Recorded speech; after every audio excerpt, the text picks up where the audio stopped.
brilliant guests. And we have the wonderful Kirly-sue, Suzanne Kirly. Come on, my lovely. Come and join me on the stage. She is no stranger to the stage. She is no stranger to the camera. She is no stranger to the radio. And I've got to say, I'll let you into a secret. I've actually known Suzanne for quite some years now.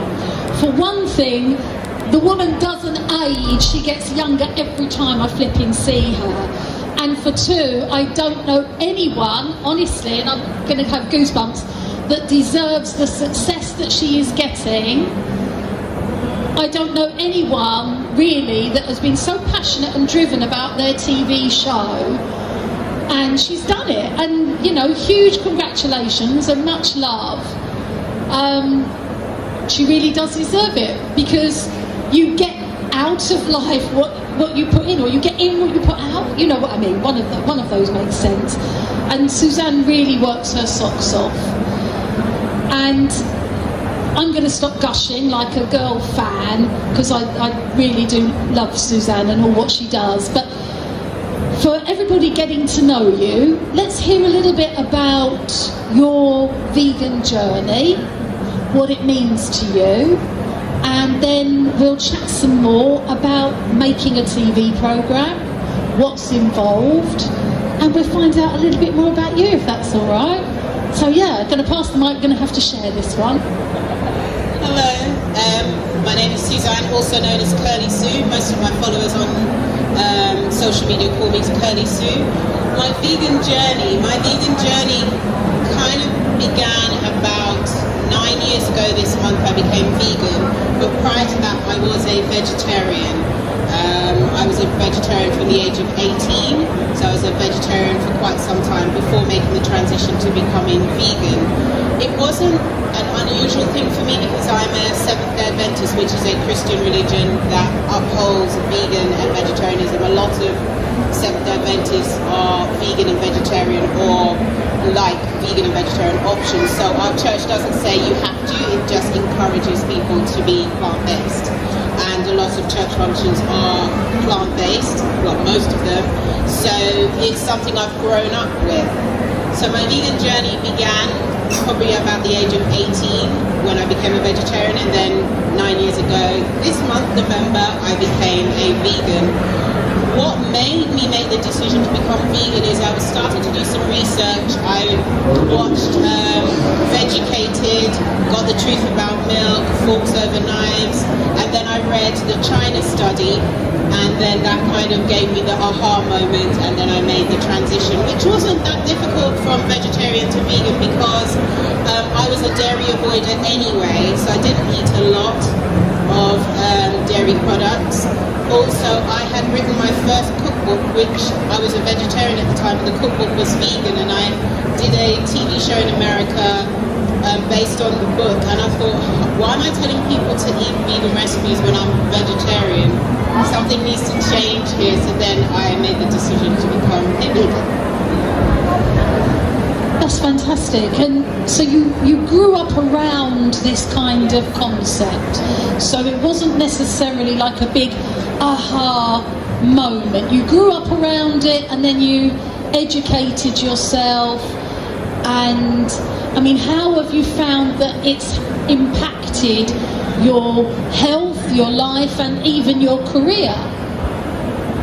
So the impact on my health, I think because I'm a Seventh-day Adventist, we are taught healthy mind, healthy body, healthy spirit. So I've always grown up, you know, my dad always said you must have fruits, you must have vegetables, you know, drink water. My mum's always saying you must drink water and things like that. So I've always grown up being encouraged to be healthy.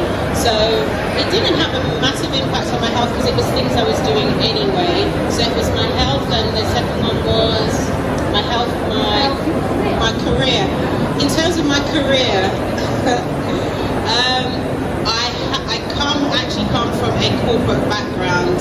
You know, those women you see quite high up in a corporate organization flying to different countries with a suitcase on wheels. That used to be me, and then I kind of got to the stage where I thought, no, this is not it. As much much as you think it's it, if you're not doing it, and when you want to do it, you think, oh, this is it. But I sat in a hotel once in Singapore and I just thought, this isn't right. This is not the way I want to live. So I think being vegan makes you, for me, more conscious of your environment, what's going on around you, what you're eating and so forth. Even though I was already aware of that to some degree, being a Seventh-day Adventist, I was aware, but then, you know, stepping into kind of the vegan arena, so to speak, and doing vegan YouTube videos and stuff on Instagram, it makes you even more aware, because then you meet people like the lovely Karen and you know, other people who are vegan, and you realise what their journey is. So it has had an impact on my career, and it's kind of opened doors for me as well that I didn't think would be open. And it's also given me an opportunity to help other people who want to become vegan and they don't know how. So that's one of the presentations I do, is how to become a vegan. So people say, yeah, I want to make the transition, but I find it difficult, it's going to be expensive, the recipes won't taste nice. And I just say, well, that's all a myth. I love that. And I sort of can and can't imagine Kirly-sue, Suzanne, you know, with a little suitcase, you know, this high-flying powered businesswoman who just had, that was probably the awakening as such for you. It wasn't like, aha, I need to be vegan. It was, well, okay, I'm now vegan, and actually I want to spread the message. I want this to be more of my world. And for a lot of us, our career does become our form of activism, which I think is, you know, really wonderful. Just imagine over a suitcase like, no, I don't want to be doing this anymore. Not for that, but maybe for something else. You've done so much, as we said earlier, which I want to touch upon all of the things. But was it the cookbook for you that was the first jump out of the corporate world? Or did you think, you know, I just want a TV show? What was the first step? Or was it something else? The first step was the cookbook. I wrote a cookbook, and that opened the door to do a show in America. And I'd gone back and forth to America for 6 years doing that. I was supposed to go during the lockdown, and I said the air corridors are shut. I'm really sorry I can't come. But they still want me to come back, but I haven't really had the time as yet to go back to that particular show. So that's what's happened.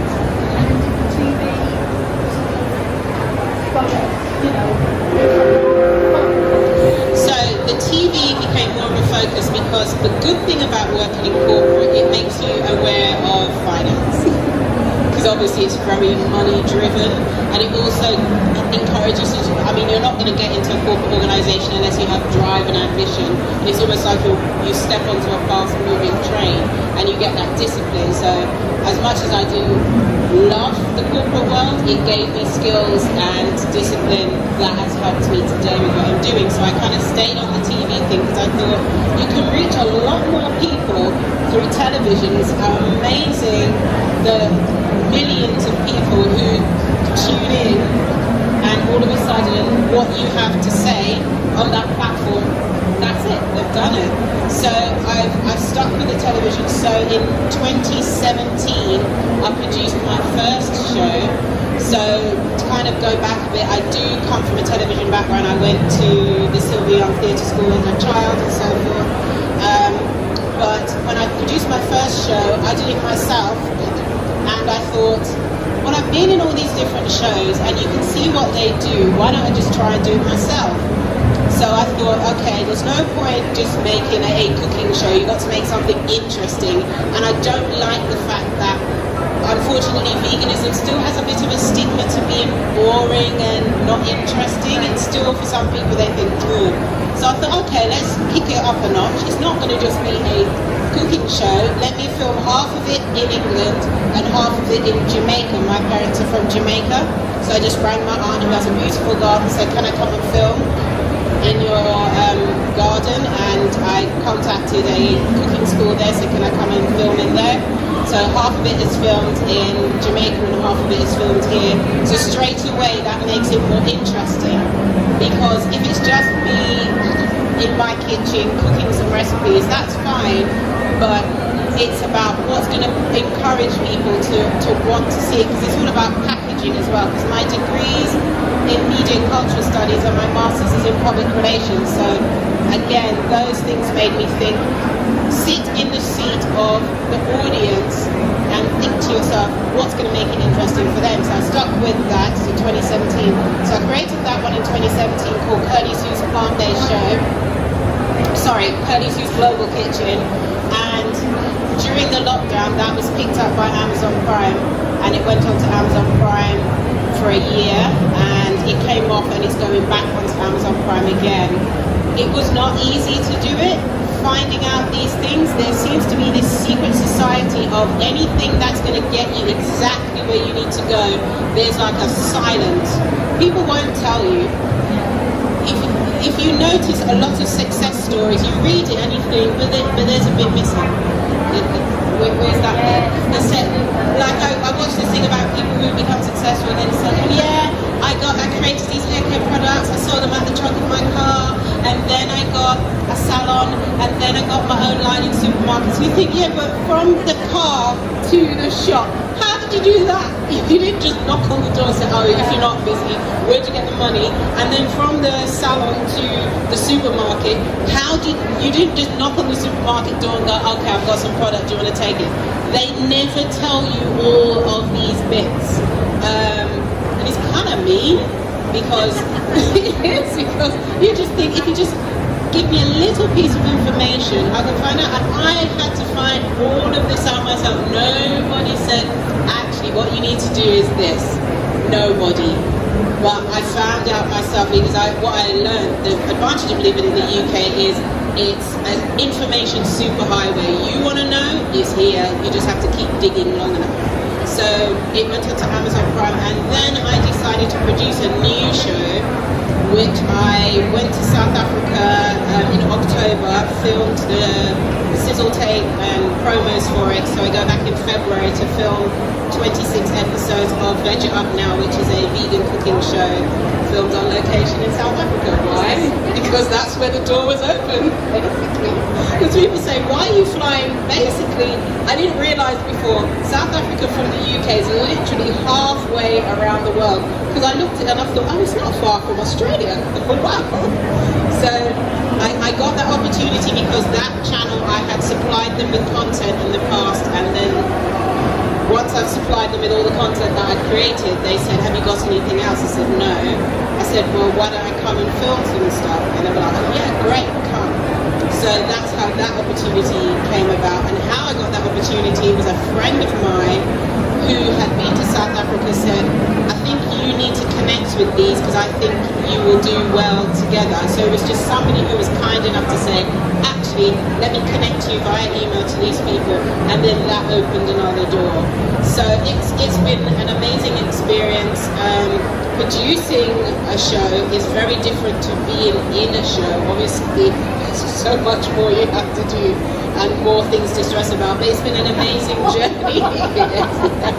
But it's been an amazing journey, and it's one that will continue for as long as I have breath in my body. I will continue to produce shows because there isn't enough vegan cooking or vegan shows in general. There's not many, and then some of them, the angle, I'm like, how does it present veganism? Does it make it interesting enough? Does it make it tasty enough, and so forth? Is it a fair picture? Because if you look around Vegfest, everyone comes from all walks of life. It's very diverse, but sometimes I think the way veganism is portrayed on TV is kind of one way, and I think that's not a true representation. So part of it, I thought, is sometimes if you want something, you have to create it yourself. And also for opportunities, they don't all fall in your lap. Sometimes you have to create those opportunities. So I knocked on a million TV channel doors, pitched the ideas, yeah, I want to do this. And they were like, yeah, that's good, but we're not really looking for a vegan show or blah, blah, blah. So I thought, okay, that's fine. Don't give me a show. That's fine. I'll give myself a show. So that's what I did. Absolutely love that. As I say, I don't know anyone more deserving who has put in this time and effort. And I mean, you know, I set up Veggie Vision because, again, I thought I'll do it myself. I didn't knock at as many doors as what Suzanne did, I've got to say, you know, because she was so brilliantly determined. But I do agree, sometimes you just have to set it up yourself and make it happen, which you obviously have. I'm just wondering how you fit it all in, because not only is Suzanne producing vegan shows, flying around the world to do so, she has a radio show, and I know she's got more things, you know, up her sleeve, a coming TV programme, which we sort of talked about. So how do you fit it all in, and do you think your driving force is because you're so passionate about the vegan message? Okay, so in terms of how I fit it all in, I have like a schedule, and I'm quite disciplined. I think, right, I need to get this done, this done, this done, this done, this done. And then I have rest periods, because you have to, you know, rejuvenate your energy. You can't just keep going endlessly. So, yeah, and in terms of, so you said, how do I keep going? I organise myself. How do I fit it all in? What was the other question? Is it because of veganism is your driving force? Do you think that you would be doing this anyway? My driving force is a number of things. I think I'm driven because of my upbringing, because my parents always said, do it properly or don't bother, don't waste people's time. If you're going to do it, go all out, do it the best you possibly can, or just leave it alone, because it's no point doing it half-baked. I'm also driven because there's things I want to achieve in life. I think you only get one life to live on this earth, and there's no dress rehearsal, so let's go for it. There's that. Also, there's opportunities that I've managed to, most of the time, stumble across or kind of network my way into, and I think if I'm here, let me utilise those opportunities, because another thing of my upbringing, my parents are like, if you find an opportunity, do not waste it as well. So I've been to different countries and seen people who are really driven and talented, but they don't have the opportunity. So for me, I think I'm in a country where there is opportunity, so let me not waste those opportunities, because it's ridiculous. Yeah, because my parents are from Jamaica. They immigrated here in the 50s and 60s, and the reason they immigrated here is for opportunities. So they said, look, every single opportunity you can get, take it. That's brilliant. And just in case there's anyone in the audience or watching on Kirly-sue social medias, if anyone's thinking, you know, look, I wish I could make a TV programme, I wish I could write a cookery book, I wish I could have a radio show like Kirly-sue, what advice would you give them to fulfil their dreams? What should their sort of first steps be?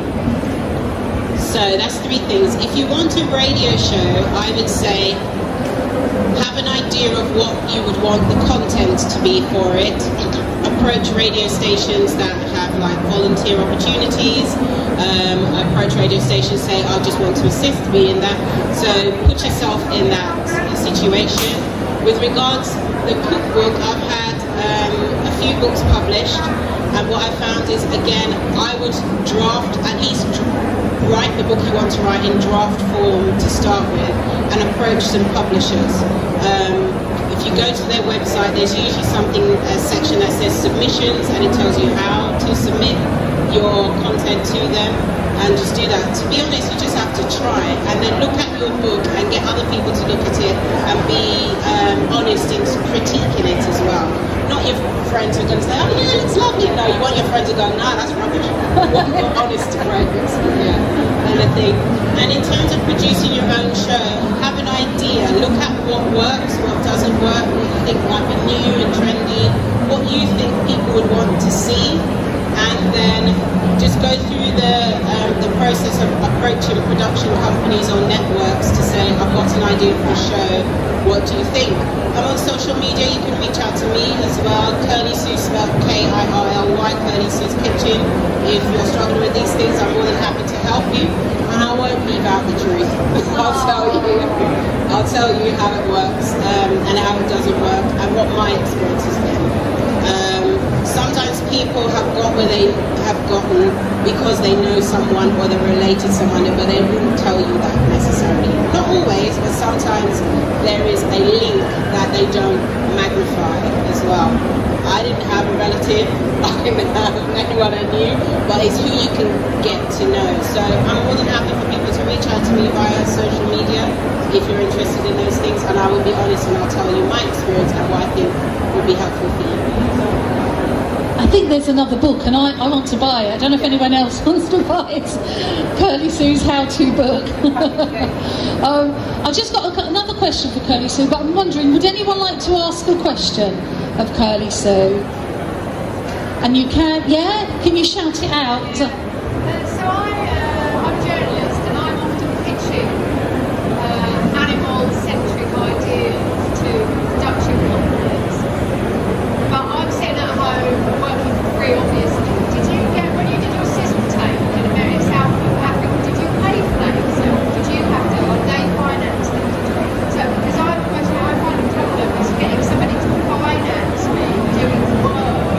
So films will eventually get made, but I'm doing a lot of work before they will get made. Yeah, so the question is, do you kind of finance what you're doing yourself to get to the next level? And I think it's a mixture, but I'll let Suzanne. So when you're starting, the hard part is where do you get the money from to do the first bit. Fortunately, I had a network that picked up what I'm doing, and I basically said to them, before I come in February to film 26 episodes, I want to come in on a recce to kind of see the studio, see the air. I'd been to South Africa before, but in 1997, so obviously it's a very different experience now. So I went in October, and I had to fundraise for the airfare, but I got money from a vegan organisation to fly myself and my co-host there. So once you've done the first production, make sure you budget in for the sizzle tape for the next one. That's kind of how you do it. Or sometimes they give you money for one season, but you can actually squeeze 2 seasons out of it. So it's always, once you've got the money, think ahead, think, right, what am I doing next, and what money can I take out of this for the next one? Good. What big smiles? I think that's a good answer. Anyone else have a question? Yeah? To get your first book published, did you approach the publisher direct to notify an agent? Great question. So you can say the question and the answer. So the gentleman's question was, for my first book that I had published, did I do it directly or did I go through an agent? That publisher approached me directly, but that was a friend of mine who had that. It's a very small publishers that published that one. I've got 3 or 4 more that are just published via Amazon, but the last book that I had published, the publishers were following me on social media, and I didn't know that. And then they reached out and said, we would like you to do a cookbook. Are you interested? And I thought, oh yeah, fabulous. Went in, pitched what I want to do and all that. And then they went, actually, we'd like to pitch an idea to you of what we would want you to do. Okay.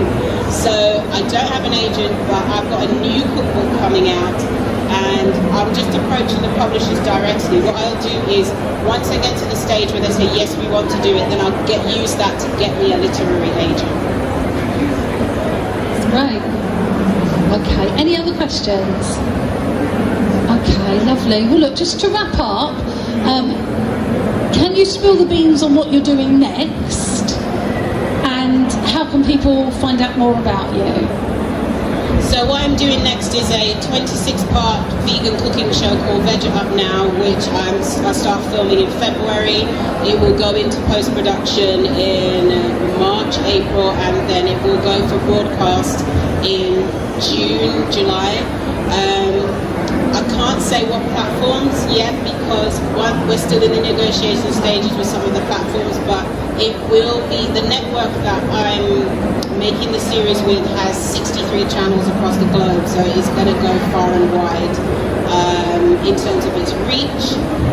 So that's what I'm up to next, and you can reach out to me on my social media, I'm on Facebook, Twitter, Instagram, YouTube, LinkedIn, and I have a website, and it's Kirly-sue's Kitchen, Kirly spelled K-I-R-L-Y, Kirly-sue's Kitchen. And if you reach out to me and say I saw you at Vegfest and have a question, I'm more than happy to help in any way I can. Thank you so much. Can we have a lovely round of applause? We're really lucky to have Suzanne. She's got such a busy schedule, so thank you for taking time out, and thank you for spending your bit of Vegfest time here on the Plant Powered Planet stage. Thank you so much. Thank you.